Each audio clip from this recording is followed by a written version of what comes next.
दोस्तों, आज की कहानी है मेरे साथ बारी बारी से। कहानी अगर पसंद आए तो वीडियो को लाइक एवं सब्सक्राइब जरूर करना। इंटर में पढ़ने वाली प्रिया तो खूबसूरत थी ही। उसकी 35 साल की माँ चंपा भी कम हसीन नहीं थी। प्रिया का एक 8 साल का छोटा भाई भी था। पिता रामेश्वर के पास खेती बाड़ी तो कोई खास नहीं थी, पर प्राइवेट नौकरी की वजह से घर में किसी चीज की कमी नहीं थी। रामेश्वर अपनी तनख्वाह में से ही घर खर्च के लिए पैसे भेजा करता था और बैंक में भी जमा करता था। वह जानता था कि अगर आज पैसे नहीं बचाएंगे तो कल प्रिया की शादी कैसी होगी। उसकी शादी में भी तो 5 से 7 लाख रुपए लग ही जाएंगे।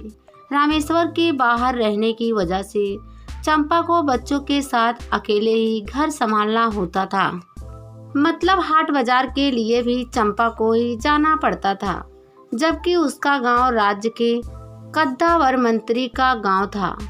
इसलिए वहां बिजली सड़क जैसी सुविधाएं शहरों से कम नहीं थी। किसी चीज की कमी तो थी नहीं, इसलिए चंपा भी हमेशा शहरी औरत की तरह ही दिखती थी। उसके बच्चे भी गांव के अच्छे घरानों के बच्चों से कम नहीं दिखते थे। चंपा के खूबसूरत होने और पति से दूर रहने की वजह से गांव के ही कई जिस्म के सौदागर उस पर गिद्ध की नजरें लगाए रहते थे। बगल के ही एक नौजवान राकेश चंपा के यहाँ आने जाने से दूसरे मर्द जलते भुनते रहते थे। उन्हें लगता था कि रामेश्वर की गैरहाजिरी में राकेश जरूर चंपा का नाजायज फायदा उठाता होगा और इस वजह से वह उनके जाल में नहीं फंस रही है। चंपा भी उन लोगों की नीयत को अच्छी तरह समझने लगी थी, इसलिए वह हमेशा सावधान रहती थी।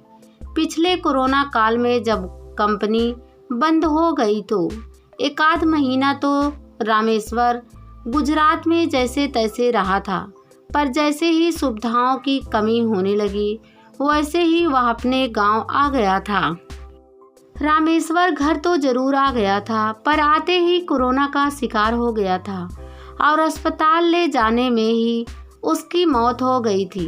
अब तो चंपा पर दुख का पहाड़ टूट पड़ा था, पर करती भी तो क्या, तनाव में ही किसी तरह जिंदगी बसर करती जा रही थी। उसे अपने बच्चों के भविष्य की चिंता सताती जा रही थी।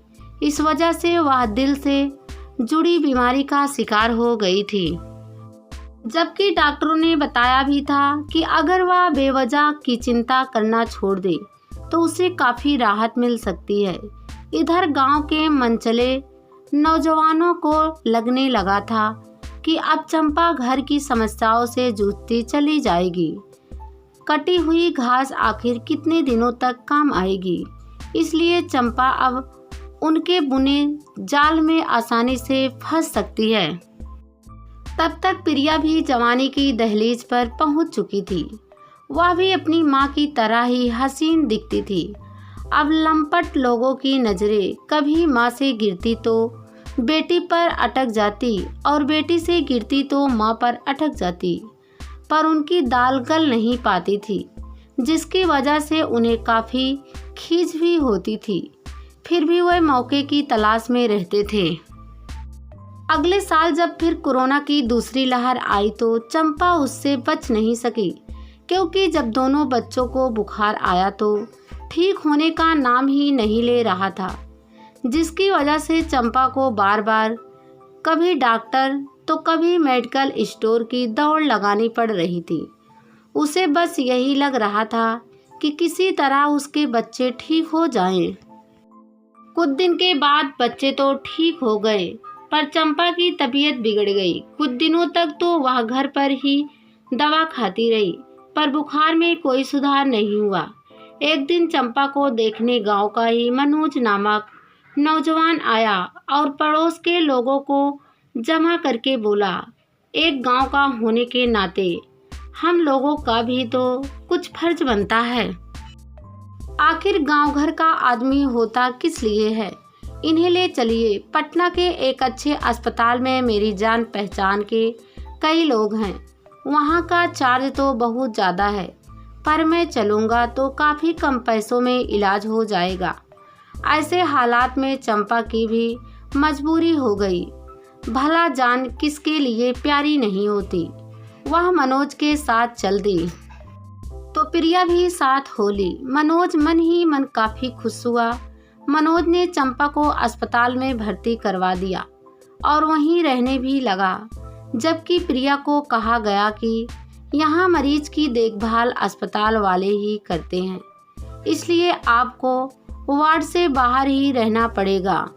हाँ, 24 घंटे में एक बार थोड़ी देर के लिए मिल सकती हो। प्रिया अस्पताल के बाहर रह रही थी, पर रोज सुबह अपनी माँ से मिलने जाती थी। चंपा की हालत में थोड़ा सुधार भी होता जा रहा था।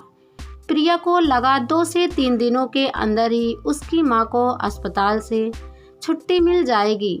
पर अगले दिन जब प्रिया उससे मिलने गई तो देखा कि माँ के हाथ पैर रस्सी से बंधे हुए थे।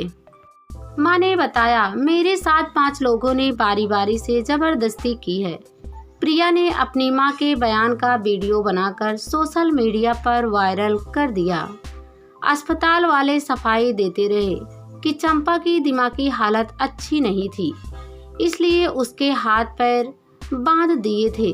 चंपा ने प्रिया से कहा, बेटी मुझे इस अस्पताल से बाहर निकालो, वरना ये भेड़िए मुझे नोच खाएंगे। यहाँ तो जिस्म के सौदागर भरे पड़े हैं। प्रिया ने अपनी माँ को दूसरे अस्पताल में ले जाने के लिए कहा तो अस्पताल वालों ने जो बिल बनाया उसे देखकर प्रिया के पैरों तले से जमीन खिसक गई। प्रिया ने मनोज को फोन लगाया तो वह बोला, मैं घर वापस आ गया हूँ। मेरे जीजा जी की तबीयत खराब है, मैं दिल्ली जा रहा हूँ। और उसने फोन काट दिया। प्रिया को समझ में नहीं आ रहा था कि अब वह क्या करे। सुबह सुबह अस्पताल से फोन आया कि चंपा की हालत ज़्यादा बिगड़ गई थी, इसलिए उसे बचाया नहीं जा सका। प्रिया की आंखों के आगे अंधेरा छा गया। वह किसी तरह अपनी माँ के बिस्तर के पास पहुंची। माँ सचमुच मर चुकी थी। जब वह जोर जोर से रोने लगी तो अस्पताल वालों ने उसे रोने से मना कर दिया।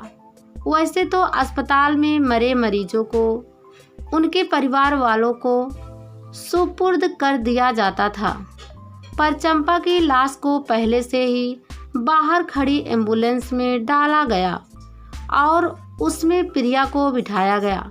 पीछे पीछे पुलिस की गाड़ी थी। चंपा की लाश को शमशान घाट पहुंचाया गया और झटपट दाह संस्कार करवा दिया गया ताकि प्रिया के पास कोई सबूत ना रहे।